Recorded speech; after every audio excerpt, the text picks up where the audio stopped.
Hey everybody, it's Jason Blaha here, and had a viewer kind of didn't like the points I had made in a video yesterday. I'm not sure if he actually didn't like it or not, so much he's like, where's the information on this? You're saying that the insulin obesity hypothesis has been kind of debunked, that it's not really accepted anymore. Do you have proof of this? So let me put on my +5 hat of weaponsmithing, work on my crafting a little bit, and let's talk about this. Yeah, I'm going to link actually Dr.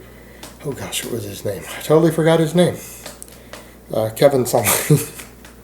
Kevin Hall, I believe. Did some research on this recently in a metabolic ward, which I'm going to link a couple discussions of it down below, and that will get you to the study. One was an interview with him, and others a write-up from another nutritionist. And yeah, he did some studies on this with people who were overweight, and had them do different types of breakdowns on diet to see what sort of energy expenditure they had, fat loss, things like that. And a few things were noted. First of all, he went to check because the theory is that technically there should be, at least for a short time, what's called a metabolic advantage to people who do really low carbohydrate diets, because their body is inefficient at burning ketones and stuff. And so the idea is that they'll waste fat. And because, circulating insulin, which should be the lowest on a really low carbohydrate diet, circulating insulin being low will allow their body to burn more fat, because it's always been this idea that circulating insulin blunts fat burning. But what people always need to remember there is that doesn't mean that people don't lose large amounts of weight on high carb diets. And that's also because of the fact that it blunts fat burning, because your body will burn glucose for fuel. The insulin isn't there storing body fat. The insulin is pumping glucose into all your cells, muscle cells, organ cells, everything else as a transporter, and if that's what it's burning less fat. And obviously if you're eating more fat, you're burning more fat, because that's what you're putting in your bloodstream. And it's kind of that combination of a lot of fat in your bloodstream, triglycerides in your bloodstream, and a lot of insulin at the same time. Obviously not ideal, because you're storing the fat. But the whole thing is, you can't escape energy balance, circulating insulin or not. If your body doesn't have enough glucose to burn, it's going to lower insulin anyways, meaning you can eat tons of carbohydrates and your body is still obviously going to burn some fat. And when it burns through the carbohydrates you're eating, even if they make up the majority of your diet, and circulating insulin will be going lower in waves there, it's going to be burning fat during there. And people need to understand, your body undulates these things anyways. It's not like you are losing fat or gaining fat net amounts around the clock. Whether you're actually gaining fat or losing fat over the course of days, weeks, or months, it still doesn't mean hour to hour that's what's happening. Meaning in the same day, you could have hours where you gained net body fat and hours where you lost net body fat, irrespective of what you end up at the end of the week. We're dynamic organisms, so people need to get confused with these things. It's about end result, in energy balance, net energy turnover, net fat gain versus fat loss over a period of time. You can't control it all 24/7. You're going to have periods of time, no matter what you do in the day, to where you lost fat that hour or gained fat in that hour.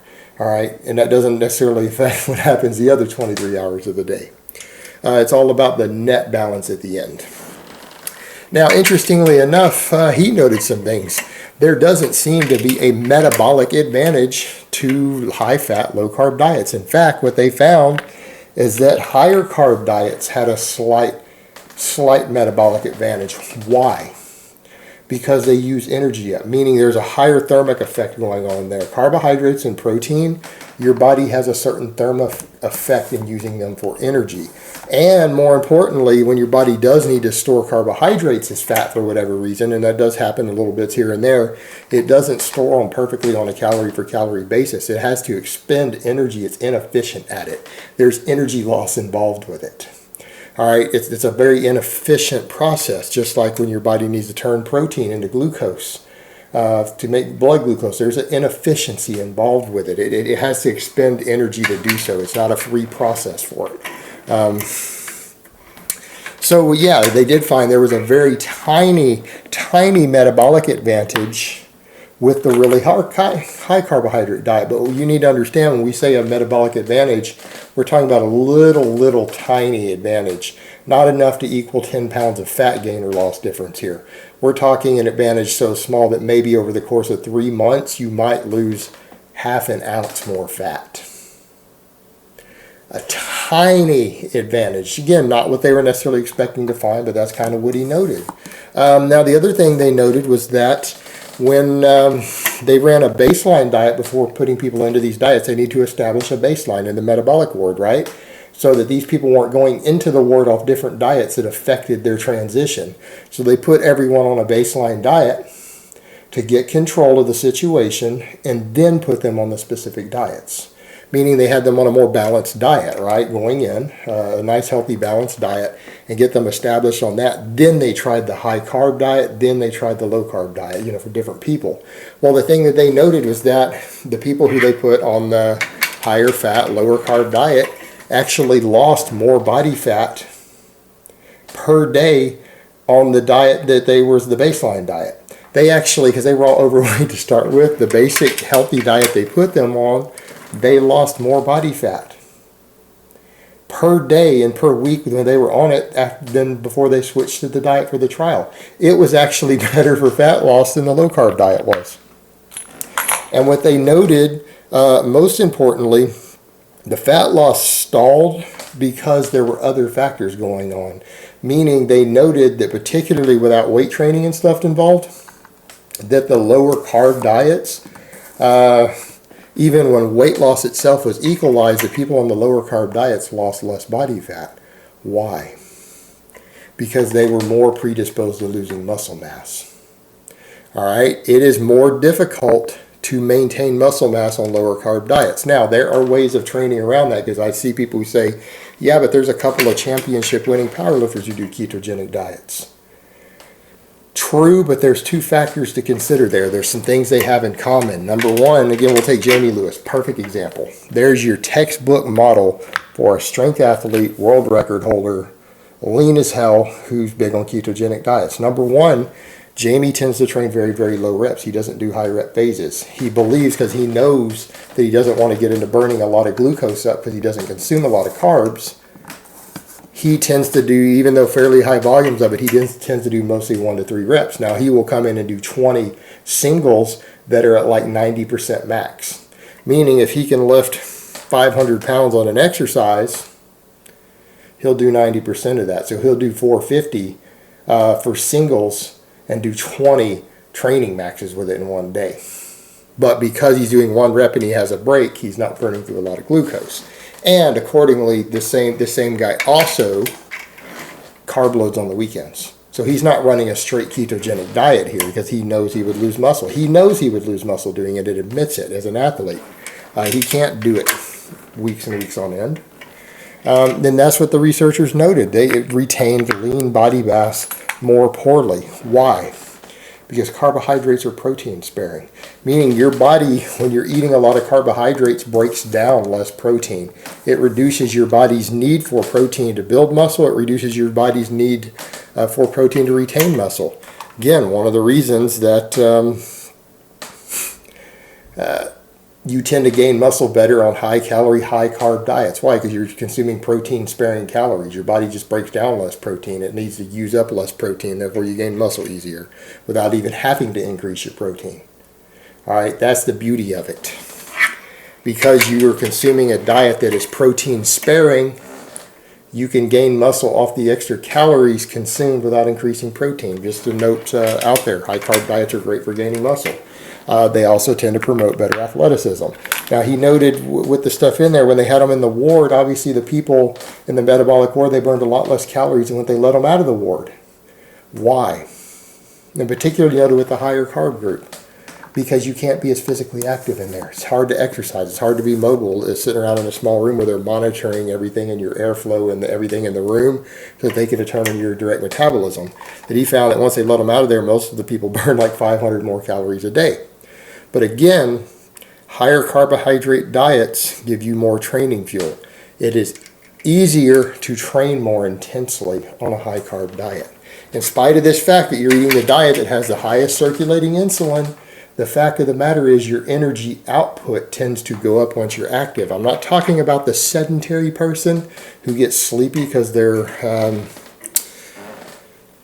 Dealing with blood sugar issues from high carb diets, that's a different issue. We're talking about people who are actively trying to lose body weight. Well, if you're actively out there and serious about weight loss, what are you going to be doing? You're going to be exercising. Everyone knows this. Everyone knows that anyone who's not exercising isn't taking their weight loss seriously. All right, they're not taking their weight loss seriously. People on higher carbohydrate diets are able to, on a calorie per calorie basis, able to expend more energy through training. You know, a person on 2,500 calories that's high carb versus 2,500 calories that's low carb is simply going to be performing better athletically. On the same amount of calories, he's going to have more training fuel for athletic endeavors. If you're training harder, even if you're burning carbs for fuel instead of fat when training, what happens the rest of the day? Your body still has to play catch up again with the calories.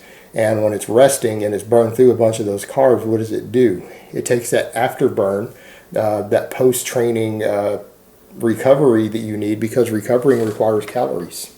It uses energy up. It's going to tend to pull them from fat. It's going to tend to pull them from your fat stores. So even people who are engaging in fairly strenuous activity, burning through a lot of carbohydrates, who are eating at a slight calorie deficit, since they're training harder, they're stimulating more muscle activity, more muscle growth. They're going to be more prone to gain muscle instead of lose muscle. In spite of the fact of all the circulating insulin. Well, if they're gaining muscle and their metabolism is up even after they train, where's it coming from if they're not overeating? It's coming from their fat stores. There's nowhere else for it to come from. And so you get a double whammy there, because they found that even the people in the ward on the higher carb diet versus the lower carb diet on similar calories retained muscle mass better. Well, if you're losing weight, if you're losing X number of pounds per week, but you're keeping more muscle, where are the pounds coming from? They're coming from your fat. If you're losing muscle, then you're also losing less fat. It's pretty straightforward. So, and that gets amplified when they get out of the ward and they're out there exercising and being active. The higher carbs give better training fuel. More exercise equals more afterburn, better metabolism, better muscle retention, better muscle gain. It's a double whammy there.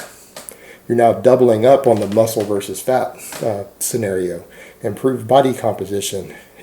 When you're losing X amount of weight, he or she, whoever happens to be getting the best body composition benefits out of it, loses the most fat.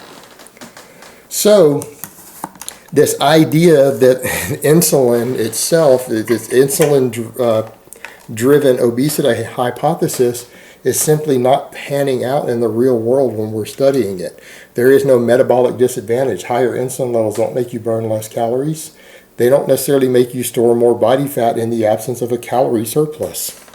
In fact, the high circulating insulin levels really aren't there even from eating high amounts of carbohydrates once you start becoming more and more active, because your insulin sensitivity goes up and you produce less insulin even as a result of consuming carbohydrates. The whole insulin-driven model for it really only applies to the sedentary obese people who've been there long term. Well, again, anyone who's serious about losing weight isn't going to be sedentary. They might be obese. They might be obese for a very long time, because fat loss, real meaningful fat loss, takes time. And ultimately, at the end of the day, again, these people are going to be physically active, though. And so even if they're consuming more foods that are insulinogenic in nature, they don't seem to be gaining more body fat. They're losing more body fat in the studies.